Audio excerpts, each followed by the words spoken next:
Welcome back, everyone, to the NFT Nation podcast, the most relatable and reliable NFT and crypto podcast in the nation. I am very lucky to have Kahncept with me today. Kahncept is a digital artist based out of Louisville, Kentucky, and he is changing the NFT art game with his unique one-of-one Careless Bears NFT collection and many other collections. I really believe everyone will enjoy this conversation today, where we talk everything art, NFTs, and crypto. So without further ado, let's just hop right into it. So Kahncept, how's it going today? It's going well. Thank you very much for having me on. I really appreciate it. Yeah, no problem. I really appreciate you coming on to talk with me about all you do inside the crypto space. But before we kind of get into it, I'd like to give you the floor to be able to kind of tell the audience who you are, what you do, and everything. So feel free. Sure. Hello, everyone. My name's Kahncept, digital artist. I've been an artist, I'd say, my entire life, but really made a career out of advertising, where I've worked for some incredible brands over the past, 17 years. But fell into the crypto space over a year ago, and I'm obsessed, and I love it, and I'm never looking back. Always moving Awesome. forward. Yeah, I love that message. So, kind of on the topic of always improving and learning new things inside the crypto as well as like the NFT space, you mentioned to me before the podcast that you were going to NFT NYC in the upcoming weeks. Can you kind of talk about what you're going to be doing there and what you're kind of expecting from the event? Oh yeah. Well, first of all, I'm a New Yorker. I grew up just outside of Manhattan, so I am super pumped to go home, see friends, and just be immersed by the culture of what New York City has to offer. Um, but yeah, I'm pumped to go to NFT NYC. It'll actually be my first time. I wasn't able to go last year. And what's super exciting is for the past, 14 months, I've developed some incredible relationships with artists in the community, and we're all going to be there in real life, which is crazy. Going from people who obviously aren't doxxed to seeing them in real life, I think will be pretty spectacular.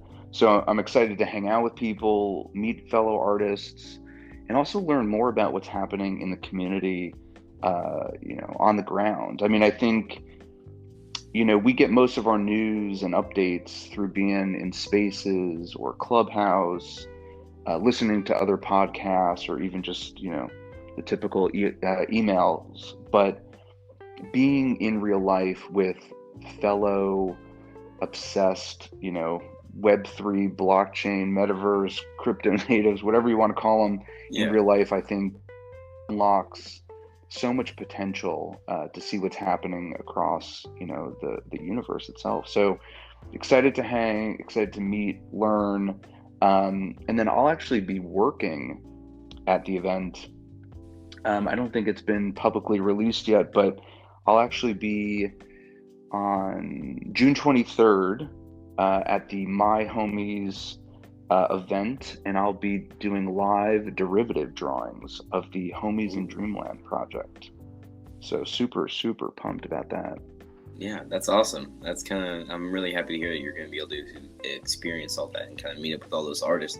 And if anyone in the audience is going to NFT NYC, set see it, or if you can find Kahncept in the massive people, feel free to kind of say what's up to him if you see him. But maybe check out his the My Homies on June 3rd. But kind of with that out of the way, I'm really excited that we're able to talk more about NFTs as well as your art and everything.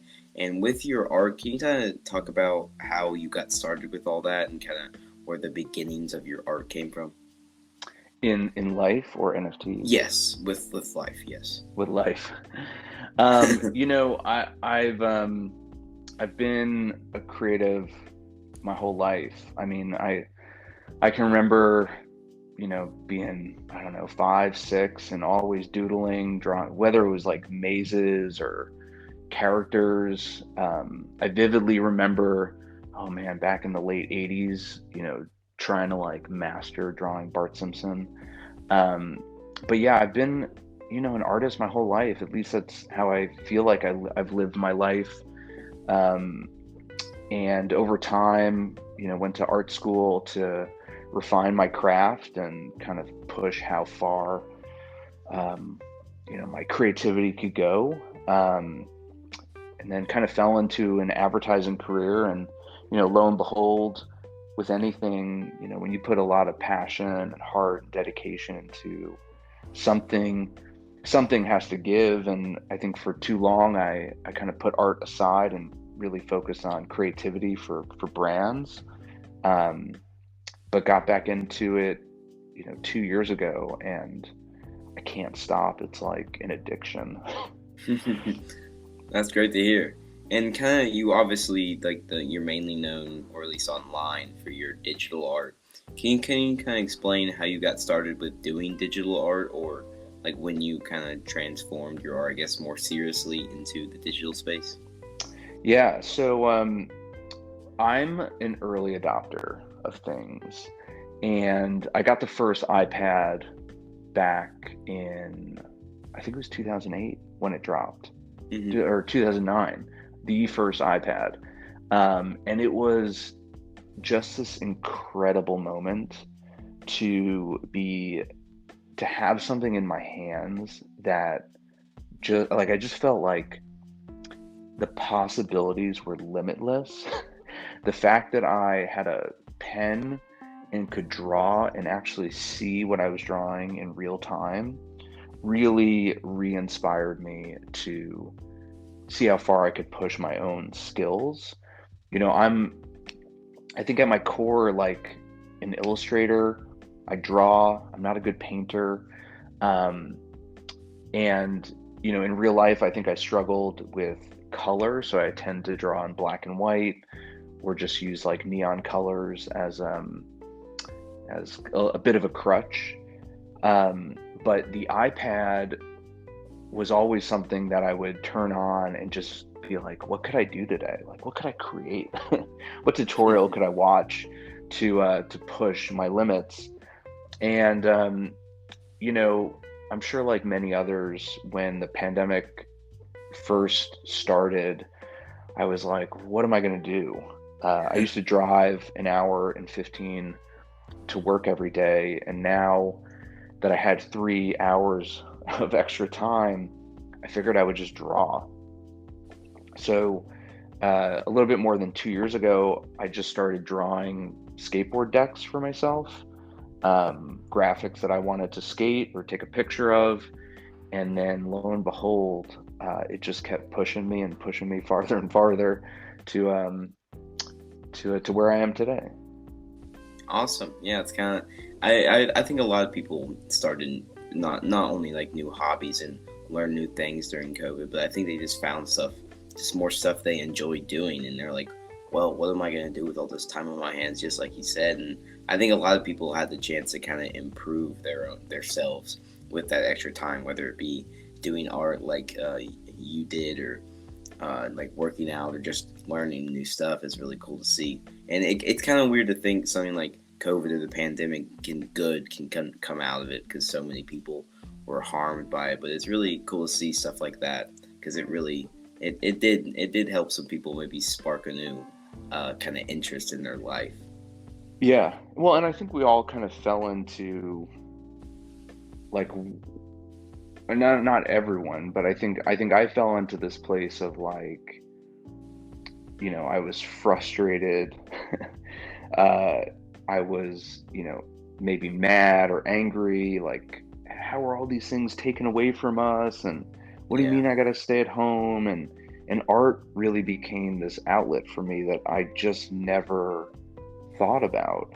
Like, it allowed me to really be expressive and draw my feelings, or just have time to draw and see what Yeah. kind of came out of my brain. So yeah, it's tough. So many people went through so many horrific things during that time period, and then there's also the good that came out as well. Yeah. Yeah. Kind of on the topic of you having so much time on your hands and being able to put that towards art, how much time would you say you spend on art every week? Just like a rough estimate. Oh man. I would say I try and draw every day for about 2 hours. Um, so yeah, I'd say about 14, maybe max 20 hours a day, not a day, a week. I have a full-time job, so I try and sneak it in when I can. But yeah, I'd say about, you know, 15, 20 hours a week. Wow, yeah, just like a kind of like a another part-time job on your schedule. It's kind of really admirable to be able to actually schedule that and still be sane. But well, we can kind of get into kind of why we were all here today. This topic of NFTs, crypto, in many in your collections and everything. So first, I always got to ask, what got you first into crypto? Um, I didn't know what it was. That's what kind of got me into it. I was super curious about all these headlines coming out, you know, whether it was like Beeple or what brands were doing in the NFT space. And I was just like, what the heck is this? And that's really what got me into it, like my own curiosity, um, trying to learn about it. I don't have any friends at that time who knew anything about crypto. Maybe they had like a few, they had bought Bitcoin a while ago, but I think my own curiosity is what really got me into it. Yeah, yeah, I think that's it's especially with a lot of people. A lot of people will be like, "What is this?" I see it all over my timeline, or they'll hear it on like the TV or something like that, and they'll be like, "Let me check this out. What is this? Let me learn more about it." I think that's how a lot of people first get into crypto. But with that out of the way, what got you first into NFTs, and what kind of gave you the spark or the thought process of maybe I could put my own NFTs into the world? Maybe I could create my own collection. What made that spark, if that makes sense? My brother-in-law actually said to me um, that I should just try it. Yeah. and, and it was so like haphazard and like just nonchalant, like, yeah, man, you should try it. And what I didn't realize was it has it was everything I had ever wanted.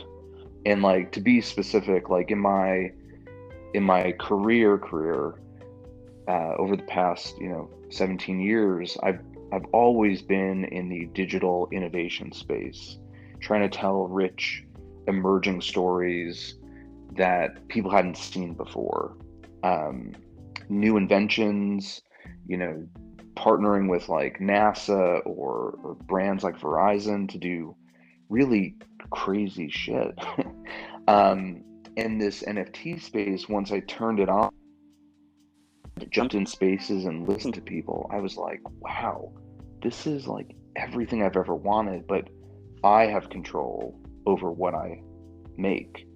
And I think that was like a light bulb went off in my head in a way that was like so inspiring, because I really felt like if I could dream it, if I could think it, I could do it. Um, so I basically just sat down and was like, what do I want to make today? And that just kind of turned me on and unlocked the floodgates to creativity. That's so cool. I really I like how you were just like, well, I'm gonna be able to do whatever I want, so that's what I'm gonna do. And you kind of created the projects and many different art kind of NFTs from there.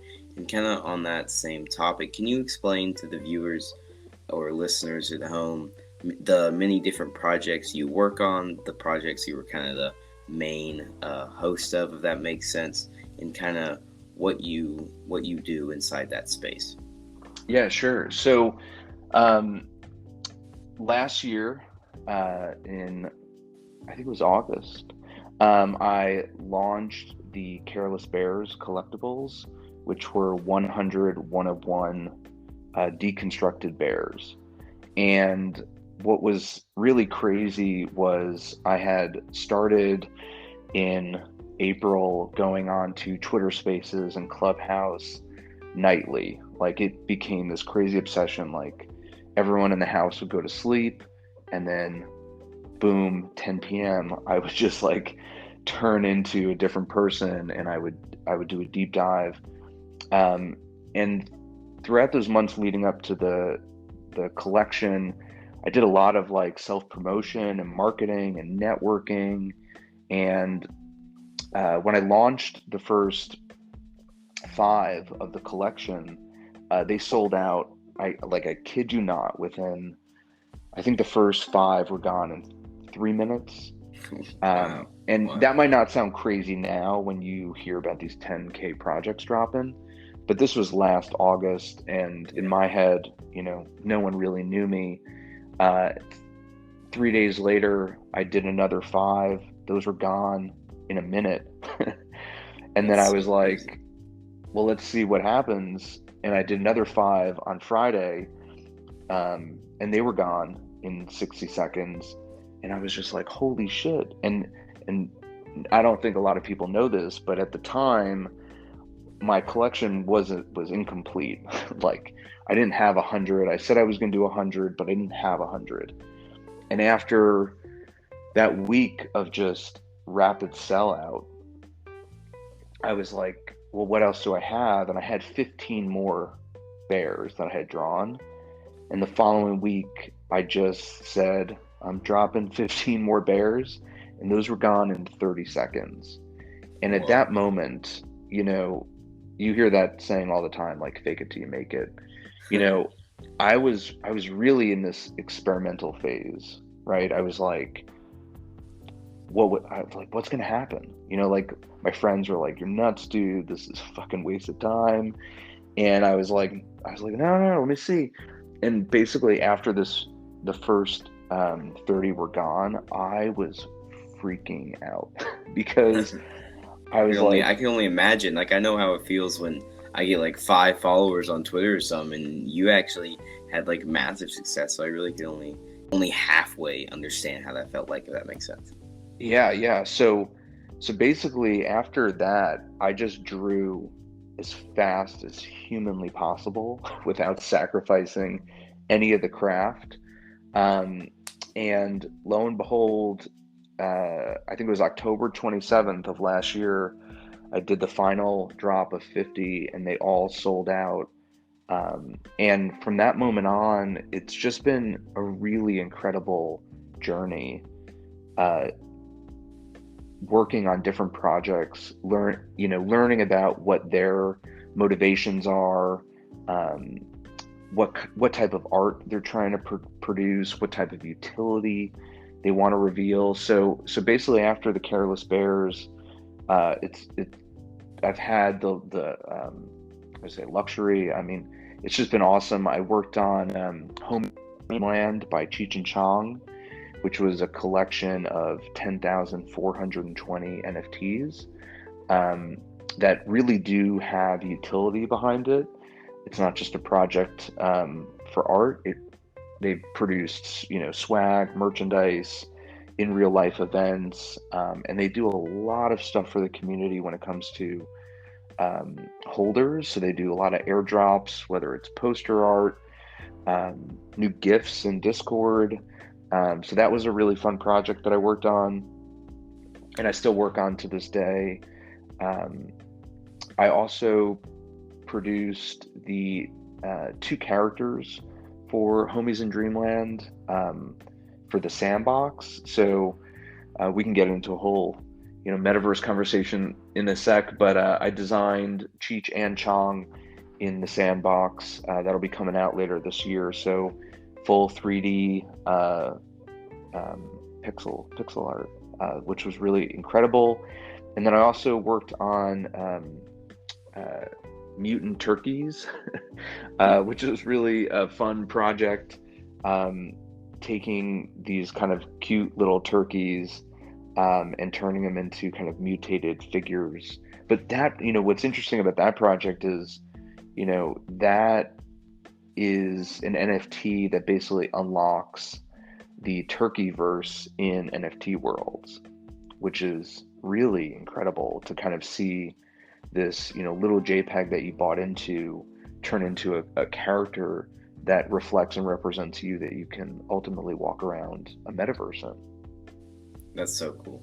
I Yeah. really it's awesome kind of hearing your story, how you started with art and then how it kind of led up to you doing your own kind of project and then working for many other projects. But are you talking about how we want to get into the metaverse kind of topic and everything? I'm really excited to talk about it, and I really am excited to kind of hear your opinion on how you feel about the metaverse, because it really can be a controversial topic, especially in the NFT space. So, like, what do you think about the metaverse? What are your personal thoughts? I love it. Really? The end. No, no, no.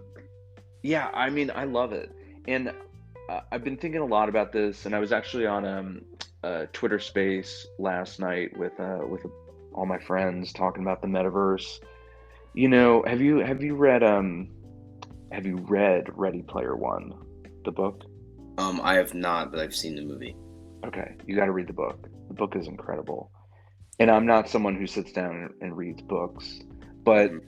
you know what I love about the metaverse is exactly what got me into NFTs is the ability to create whatever you dreamed of. You know, and that like that's what I thought was so interesting about Ready Player One, which I didn't ever realize would manifest itself, but like, you know, any fantasy you had, you know, of like flying, leaping buildings, wearing crazy clothes because you can, um, building palaces, you know, the fact that there's so much creative freedom, I think is what it is one of the biggest motivators for me, that you can just sit down and make whatever it is that your heart Yeah, desires. there's no like Um, limit to creativity in the metaverse. That's why I think it's really going to be a yeah, popular thing in the future as well. and that's kind of how like I did the Cheech and Chong characters. It was like, what the heck is the sandbox? Um, how do you create these characters? And then, you know, 2 days later, after downloading Vox Edit, I was like, holy shit! Like, I these are like 3D, and I don't know 3D software. So, um, the fact that there's tools that are easy to use relatively, um, but tools that ultimately help you unlock your creative potential is what really inspires me about the metaverse. Yeah, I think I'm kind of right there with you on how you feel about the metaverse. I think it's going to be a really popular thing in the future as well as kind of present day. I think it's already starting to grow, and I think bigger and bigger companies are starting to invest in the metaverse. I mean, not only Facebook, but there's a lot of rumors that Apple's going to start doing stuff with virtual reality headsets. I mean, the Oculus headset is like an amazing piece of technology. I have used some of my friends' Oculuses, and it's kind of just it's a whole new world. It really does feel like a real world, and it's really cool to see for kind of the. I'm really excited for the future of the metaverse, if that makes sense. Yeah, yeah. I have an Oculus or a Quest, and I can't get enough of it. But I know. here's the thing that like, um, I don't want people to misinterpret, right? Like, I love life. Like, I love like everything around me in the real Yeah. world, right? You love everything you experience in the real world, but sometimes not like to put words in your mouth, but sometimes it feels like it's good to get away and do something different and kind of go outside of your imagination, if that makes sense. Yeah, yeah.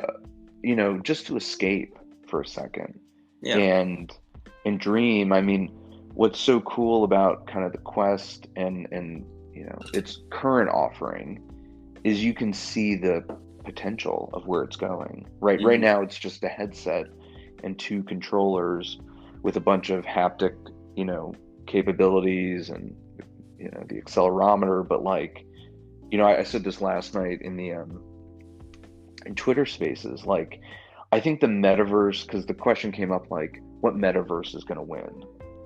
And this is just my opinion, but I think the metaverse that wins is the one that makes you feel, right? There is this, it's not so much, is it this art or is that art? Because Second Life was pretty close to winning, although it was way ahead of its time.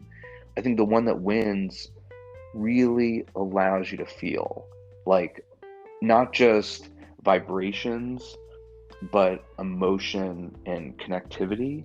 Mm-hmm. You know, right now we're looking at a metaverse that is basically like a video game, right? And Yeah. like you go into Decentraland and you're just like, I'm here. I just walk around and I'm like, what do I want to Yeah. do? But imagine if the metaverse was really like Red Dead Redemption, you Mm-hmm. know, like you you plugged in and you felt the breeze. You were in a story that was immersive, that you felt like you were really playing that character and that there were real consequences. And the Or bonds you make are real, and like everything yeah, feels yeah, exactly how it does with real life. Like I think that's just like on your topic, that's what's gonna make the metaverse explode in popularity, if that makes sense. yeah, yeah, exactly. So I don't know what platform per se, but I think whatever that looks Yeah. like, I think will really win. Yeah. Personally, I believe like a big company like Facebook is going to try their hardest to monopolize the metaverse, but we can that's a discussion for a much later time. But I really want to thank you for coming on the podcast today. But I really want to know more about the future of kind of your art and everything, just like how we talked about the future of NFTs and the future of the metaverse. So, can you kind of explain maybe what the future of your art will look like, maybe the future of your collections? Like, what are you excited for in the future? Yeah, so I'm really excited about my own personal evolution and journey, but most importantly, all the projects that are coming up and partnerships and collaborations that will be rolling out this year and the years to come. I'll give you kind of a top line, but I'm basically evolving my Careless Bears universe into a brand I'm calling Limbo, which is LMBO, and it's basically the in between. It's meant to be cryptic, mystique, but it really is a universe where all my characters will be living. So you'll start to see that kind of play out as we get into this year and 2023. I'm working on some designer collectibles, so making some really nice toys that'll be hand painted. Um, I'm doing some commercial art and branding. So I've got a couple partnerships I'm working on right now that you will see in real life in September with some, I'll just say, board companies. That'll be my alpha for the day. So super stoked about that. I am a hardcore snowboarder and skateboarder, so I think you can kind of figure out the lane I'll be playing in. And then art, you know, I have so much going on with generative projects, collabs, and just really awesome one of ones that I'm working on that I think are going to show people how far I want to push, not just myself, but the space as an artist. So I'm super excited about that. And, honestly, I don't know where it'll go. And I Yeah. think that's kind of what's incredible about it. I think my experience with building in the sandbox inspires what I draw and vice versa. Um, and I'm stoked to see if, wearables manifest itself or other really rich metaverse experiences. Yeah, that's awesome. I'm really excited for not only your future, but kind of the future of the entire space as a whole. And I think I'm really confident that you're going to do very well just because you spend a lot of time and a lot of effort in on every single detail of your art and your projects. And I think a lot of people are like kind of in your shoes where they're kind of wandering through their career, just like they don't exactly have one main idea, but they know what they want to do and they know they want to get better and they know they want to make people happy with whatever they do. So I think that's awesome. And if anyone in the audience today would like to continue to follow you on your journey through art and NFTs and kind of just your social media as a whole, where can they find all that? Yeah, if you go to Instagram, just search at Kahncept, Kahncept, or at Kahncept on Twitter. Learn all about me, DM me, no scams, please, no fake links. And feel free to reach out. I mean, I almost wanted to say to you, one, I appreciate you reaching out, and trying to build the community locally, but it's people like you who actually inspire people like me. We're not the same age, obviously, but what I always say kind of to my people is, like, where I'm happiest in life is I learn from the people above me, and I get inspired by the people below me. And when I got into this over a year ago, it really was 16, 18-year-olds on Twitter Spaces really challenging me. Not personally coming at me, but showing me, holy shit, that this next generation is doing something remarkable, and I want to get into this. So kudos to you for trying to build a brand for yourself and put yourself out there, and helping promote artists and the community itself. I think it's really inspirational.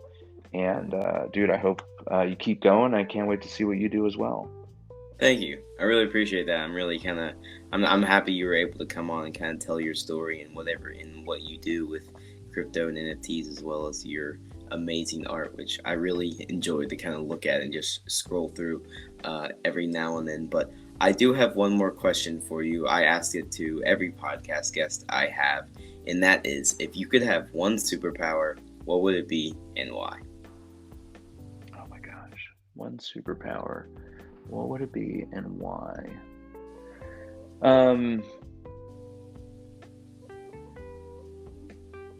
I think it would be the ability to teleport. Ooh, that's a good one.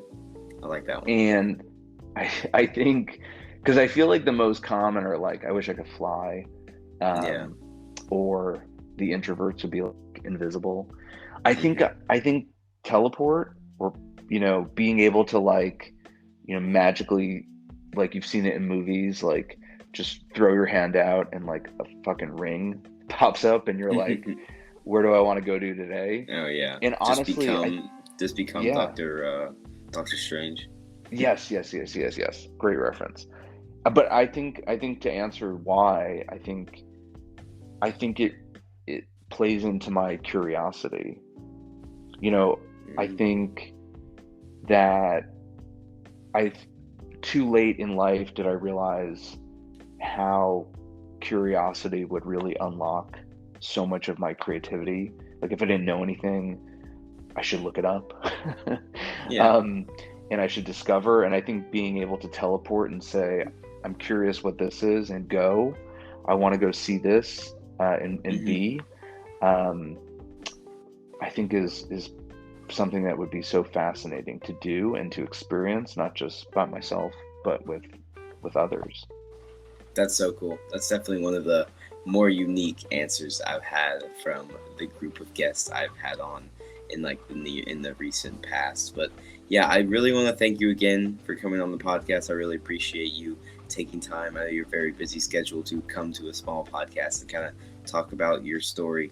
And also, I want to thank the audience for listening today. I really appreciate you all tuning in. You all are the whole reason we are here today. And yeah, just really thank you for listening. I really appreciate it. Also, if you want to continue to follow the podcast, you can follow our social medias. There'll be a Linktree link in the show notes, and it is at NFT_Nation_podcast on all social medias. That includes Twitter, Instagram, YouTube, and TikTok. So feel free to check us out on there. Also follow Kahncept on his social medias as well. I will have his Linktree down in the show notes as well, so you can access it easily. Also, if you want to support us even more, feel free to leave 5 stars. It kind of tells Spotify that, hey, NFT Nation, they're pretty small, but they make pretty good content. So let's continue to push their content out into more and more people. But also share this episode with a friend. Word of mouth advertising is a great way to grow the podcast. And if you learned something, if you enjoyed it, if you're just driving around listening to this podcast and you're like, hey, it wasn't too bad, I enjoyed it, feel free to send it to a friend. We really appreciate it. But also, Kahncept, before we head out here, is there anything else you'd like to say? I just want to say thank you. Again, for the invitation, to the community, most importantly, for supporting me, and to just say to the community, I'm here to support you as well. I think the community only thrives when you put into it what you want to get out of it. And it's been incredible watching people just like me never thought they could do it and really turn this into something they're passionate about, that they want to keep going with, and that they can't wait to unlock and experience. So thank you again for your time, for the invitation, and to the community. You guys are the best. Yeah, shout out to the community. Well, thank you again for coming on the podcast. Thanks everyone for listening today, and have a great one, guys.